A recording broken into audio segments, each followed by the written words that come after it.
হাসিনা যেহেতু দেশ ছেড়ে পালিয়েছে, সুতরাং আমরা বলতেই পারি যে আগামীতে বাংলাদেশে যে নির্বাচনটা হবে সেটা সুষ্ঠু এবং গ্রহণযোগ্য নির্বাচন হবে।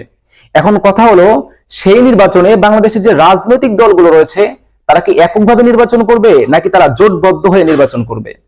যদি তারা জোটবদ্ধ হয়ে নির্বাচন করে তাহলে কে কার সাথে জোট বাঁধবে এটা নিয়ে আজকের এই ভিডিওতে আলোচনা করব। তার আগে অনুরোধ করছি ভিডিওটা না টেনে সম্পূর্ণ দেখবেন। এটা আমরা সবাই জানি এবং সবাই বুঝি যে বর্তমান বাংলাদেশে এককভাবে সবচাইতে বড় দল হলো বিএনপি। এর পরের সারিতে যে দলগুলো রয়েছে এর মধ্যে রয়েছে জামাত ইসলাম, চরমোনাই, হেফাজতে ইসলাম, খেলাফতে মজলিস, জাকের পার্টি, জাতীয় পার্টি, গণতন্ত্র মঞ্চ, গণ অধিকার পরিষদ, নাগরিক ঐক্য সহ এবং আরো অনেক ছোটখাটো দল। এখন কথা হলো, এই দলগুলো কি এককভাবে নির্বাচনে যাবে নাকি তারা জোটবদ্ধ হয়ে নির্বাচনে যাবে? যদি তারা এককভাবে নির্বাচনে যায় তাহলে আমরা নিশ্চিতভাবেই বলতে পারি যে আগামী নির্বাচনে বিএনপি জয়ী হবে এবং তারা সরকার গঠন করবে।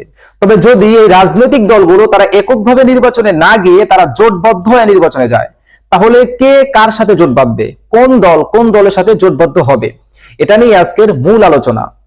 দেখেন, কিছুদিন যাবত আমরা শুনে আসছিলাম বাংলাদেশে যে ইসলামিক দলগুলো রয়েছে যেমন জামাত ইসলাম, চরমোনাই, হেফাজতে ইসলাম, খেলাফতে মজলিস, জাকের পার্টি, জাতীয় পার্টি সহ এরা একটা ইসলামিক ঐক্যজোট করতে চায়। তবে তারা এই ইসলামী ঐক্যজোট করতে পারবে কিনা এটা হলো আলাদা ডিবেট।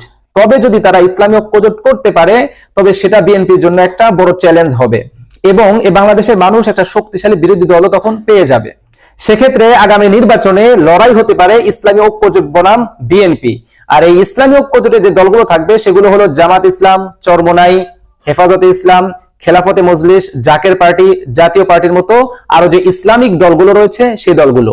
আর বিএনপির সাথে যে দলগুলো যোগ দিতে পারে এর মধ্যে রয়েছে ভিপি নুরের গণ অধিকার পরিষদ, মাহমুদুর রহমান মান্নার নাগরিক ঐক্য এবং গণতন্ত্র মঞ্চের সাথে যে দলগুলো সম্পৃক্ত ছিল সেই দলগুলো বিএনপির সাথে যোগ দিতে পারে।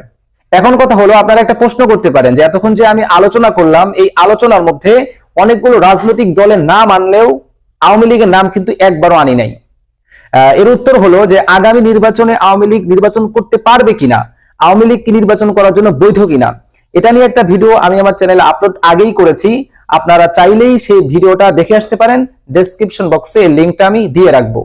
তবে শেষ পর্যন্ত এটাই দেখার বিষয় যে বাংলাদেশে যে রাজনৈতিক দলগুলো রয়েছে তারা কি এককভাবে নির্বাচন করবে নাকি তারা দলবদ্ধ হয়ে নির্বাচন করবে। তবে তারা যেভাবেই নির্বাচন করুক আমরা আশা করব তারা দেশের কল্যাণে এবং দেশের মানুষের কল্যাণে কাজ করবে এবং তারা যে কোনো সিদ্ধান্ত এই দেশের মানুষের জন্য এবং দেশের জন্য নিবে, এই আশাই আমরা তাদের কাছে রাখি। ভিডিওটা ভালো লাগলে একটা লাইক দিবেন আর চ্যানেলটিকে সাবস্ক্রাইব করবেন।